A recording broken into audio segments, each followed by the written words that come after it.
Pregame.com.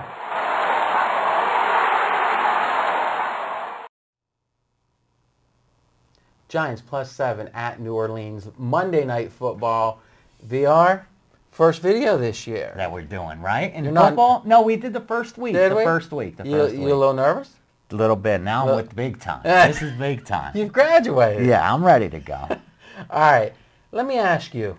And you get this. Cantor puts out a line in July on every NFL game. The line on this game was 3. Mm-hmm. New Orleans at home -3. Now let's break it down. Saints, how have they performed relative to expectation? A little better at 7-3. Maybe A little maybe, better? Yeah, maybe not too much. I think they're where they should be. All They're right, where they should close. be. I agree. Giants, how have they performed? Where they should be as well. 6-14. So what's going on? I think the matchup is the difficulty. But it's a different matchup. It was a different matchup in July? Well, coming into the season, You're saying Cantor's idiots. they just, sometimes you just, early on in the season, you got to see if what you're reading So you're saying really something happens out on the field. So you're saying something about the way these teams have evolved this year makes it that they both stayed flat, but somehow there's been a matchup change? Yeah, the Giants explain that. the Giants were expected to have a great running game. They Mm-hmm. had two of the best, the 1-2 punch combination in all football. They're rushing for what? 83 yards a game. 31st in the NFL. So here's a team that's having trouble moving the ball on the ground. That's a big fundamental difference from what you thought coming into the season. You didn't expect Eli Manning to be the team's entire offense. But if they've kept their expectation, where have they in the wins and picked loss up? columns, but they're coming in on bad form also. There's a team Which, who, if they're coming in on bad form, is an advantage to play on, right? Because typically the public overreacts in the short term. Exactly. And coming in, this is a team who was on a high. They beat the New England Patriots, and then what happens? They lose 2 straight games. And on Sunday Night Football against the Eagles, they look terrible against a second-string quarterback. So I think there is an adjustment made based more on perception than actual, statistics or anything else. No, I'm not disagreeing that there's an adjustment after the Sunday night game. I'm saying, though, that from the beginning of the year till now, that I think they went, after the Patriots game, there were some people saying they were the second best team in the league. Yeah, I agree. So now, I don't think there's many people saying that. No. But the fact of the matter is, so maybe it went like this, but they're still about where they were. And I mean, I guess that's what I'm saying here. This line only makes sense if the Saints are truly an elite team. I think that's where the difference is. I don't think they get their due, this team. The line came out 6.5, now it's 7. It got to 7 immediately, a key number. But I don't think the Saints are considered one of the best teams in football. I think sharp bettors think they are, but I don't think the betting public does anymore. Because when you hear about Green Bay Packers, you hear maybe Chicago's defense has a chance to, disrupt them. Detroit on Thanksgiving has a chance to give them their... But you're not hearing, the Saints are going to give this team problems if they face each other in the playoffs. Because you figure if it's in Green Bay, Saints, an indoor team, has to go to Green Bay, cold weather. That'll be a problem. They played the first game of the season. Green Bay beat them. It's like they've been dismissed more or less. I think. But if that's the case, then this line doesn't say that. If this line, what was the line of the Giants San Fran? 3.5, right? Yeah. All right. Now, are you telling me the Giants? I think after that game, everyone was saying, "Oh, that was a good loss." It's hard to have a good loss. Right.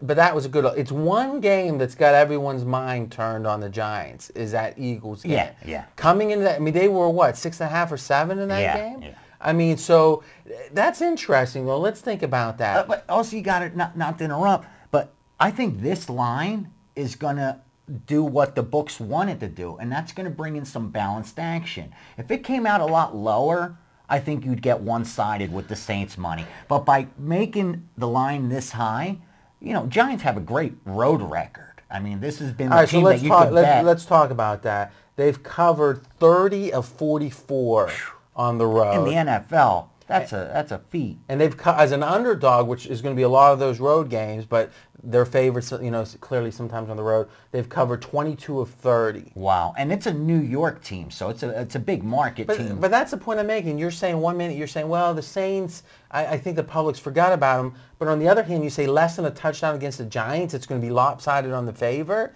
Let's compare this game to Dallas and Miami. Miami team a few weeks ago was in the suck for luck sweepstakes. All right. Right now, the Vegas rankings 1-3 straight has them at 19. I think that's right, 18 or 19. So they're saying they're middle of the pack. Cowboys, some people think top 5 team. I think Vegas rankings has them 7th, 6th, or 7th. So Cowboys are laying 7 to the Dolphins. So it's at home, same scenario. So you're saying, actually, it's not the same scenario because Miami's on a short week playing on Thursday, which you got to account for that. So if that game was Sunday, you got to say that Dallas would only be 6. And now you're telling me this is a Monday game, no short week, that the difference between the Saints and the Giants is greater than between the Cowboys and the Dolphins? No. Then how is this line 7 and that line would be 6.5 or 6 if that game was Sunday? Because I think this line is out there to try to get them limit their liability. Get them fair enough. So what you're saying is Monday night they've gotten destroyed. Last week, what did we see? New England Patriots, one-sided action, they won by 30. The week before, Green Bay, Minnesota, one-sided action, they got destroyed. Now they're saying, let's put a number out there where at least we're going to limit our liability some. Perfect. That's where the value is. So I'm not saying they're making a bad booking line. I'm saying they're making a bad splitting the result line, which means we can take advantage. I think that this line should be 5.5.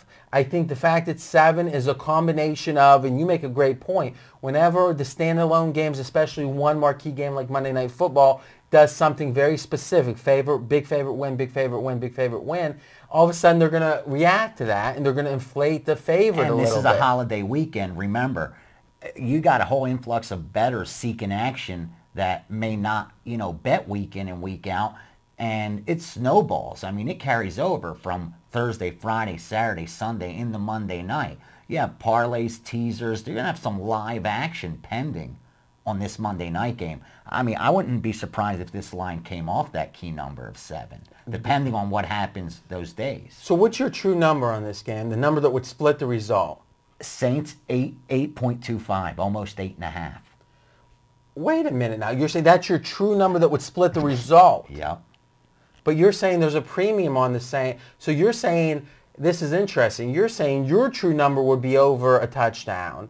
You're saying that the book's true number is probably closer to 5.5 or 6. They're jacking it up a point as protection against the favorite play, but you're saying that's still not jacking it up enough. Exactly. And here's why. I think, number one, the odds makers don't give the right home field advantage for the New Orleans Saints. They give them not even 3 points. I give them 3.5.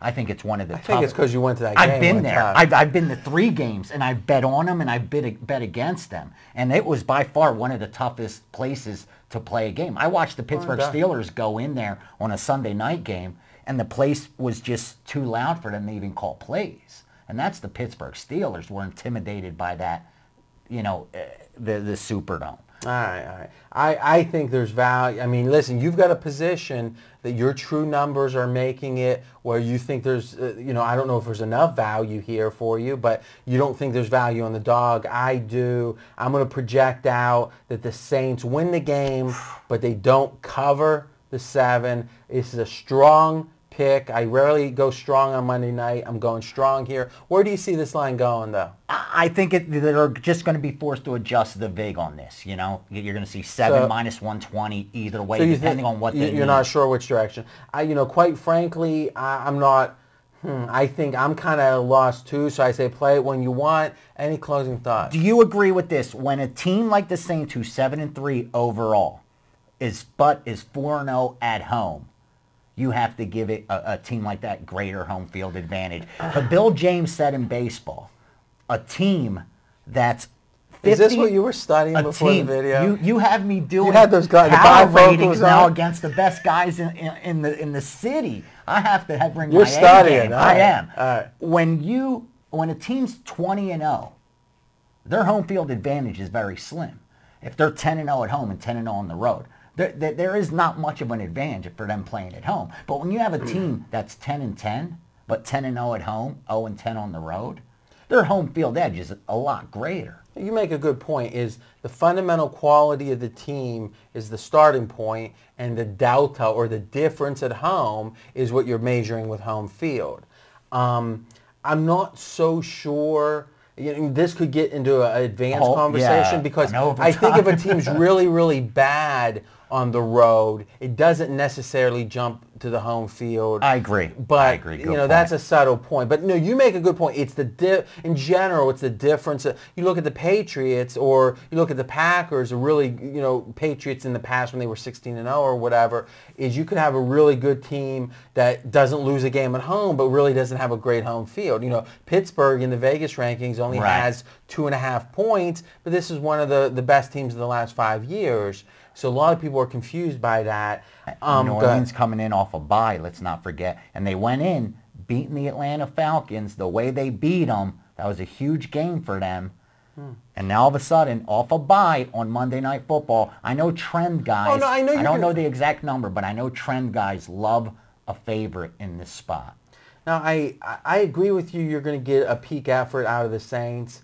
But I also think off a national TV embarrassment, the Giants in a spot they like on the road, I think you're going to get a strong performance. I'm sure, quite frankly, I'm sure. I mean, I got to ask you again, this is the last time, how do you rank San Fran and New Orleans? I have New Orleans above San Fran. By how much? A half? No, I think it's closer to a point. Let's call it a point.